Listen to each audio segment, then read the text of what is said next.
चलिए एक्सरसाइज 3.3 का question number 3 का हम देखते हैं चौथी condition.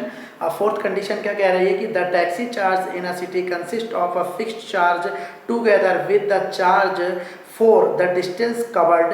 For a distance of 10 km the charge paid rupees 105, and for a journey of 15 km the charge paid is 155. What are the fixed charge and the charge per kilometer?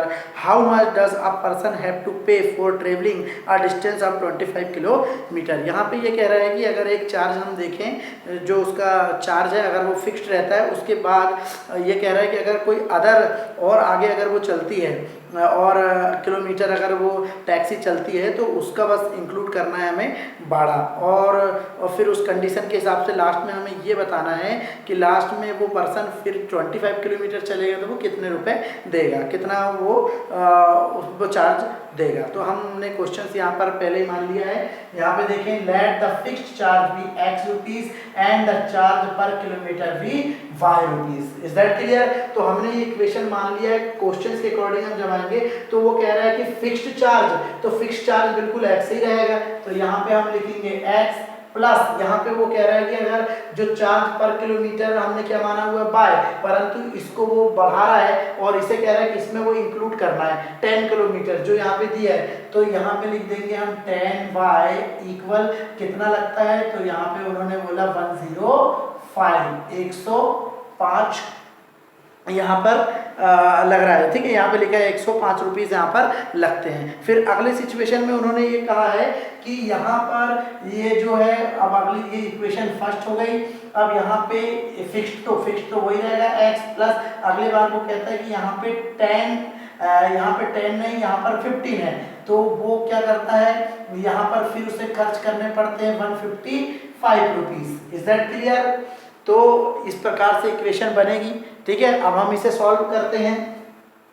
तो यहाँ पे देखेंगे bye, यहाँ लिखेंगे by equation first. जब हम equation first करते हैं तो हमें मिलता है x प्लस 10y इक्वल 105।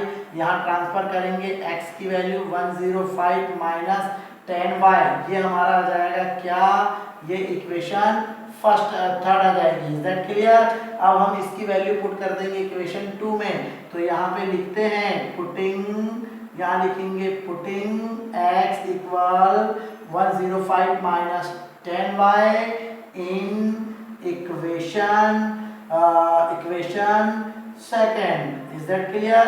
तो हम ये सेकेंड में रख देते हैं। अब देखते हैं यहाँ पर x की वैल्यू क्या है, तो x की वैल्यू है 105 माइनस 10y और ये प्लस ये 15y इक्वल 155। अब हम यहाँ पर देखते हैं 105, यहाँ पे प्लस माइनस करते हैं, प्लस का 5y इक्वल 155। हमें चाहिए y की वैल्यू, 5y इक्वल 155 और ये यहाँ से माइनस हो जाएगा।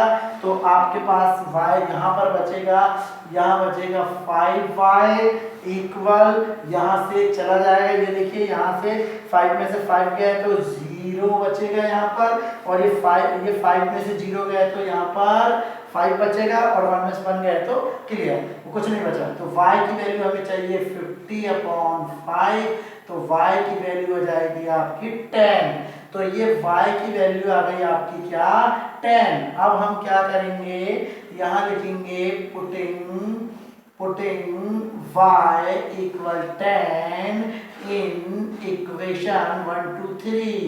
Is that clear? अब हम 3 में इसे पुट कर देते हैं। तो 3 हमारी ये बनी हुई है, ये x इक्वल में डायरेक्ट वैल्यू रख रहा हूँ 105 और ये माइनस ये 10 और ये 10 और y की वैल्यू है 10।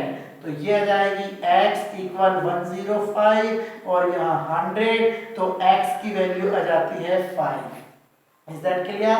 अब अगर हम यहाँ पर देखें, हमारे पास x की वैल्यू भी है और y की वैल्यू भी है। अब क्वेश्चन ये कहता है, अब हमारे पास x ये आ गया, फिक्स्ड चार्ज भी x आ गया हमारे पास 5 रुपीज और ये आ गई हमारे पास कितनी y 10 रुपीज। अब अकॉर्डिंग टू क्वेश्चंस में क्या कहा है, तो यहाँ पे चलते हैं फिर से अकॉर्डिंग टू क्वेश्चन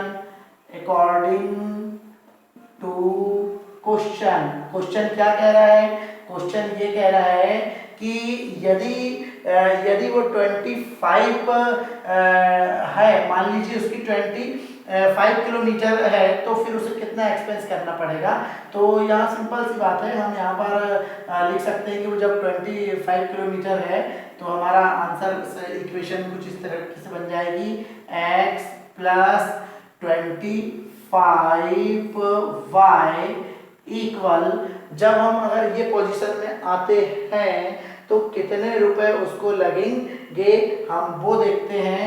तो ये सिचुएशन x की वैल्यू आप रखेंगे 5 प्लस यहाँ पे 25 इंटू वाई की वैल्यू आपकी 10, तो ये जाएगी आपकी 5 प्लस ये जाएगा यहाँ से आपका 250, और जब ये ऐड हो जाता है तो ये जाएगा 255, तो ये आ गए हमारे रुपीस। तो हम आंसर लिखेंगे a person will have to pay,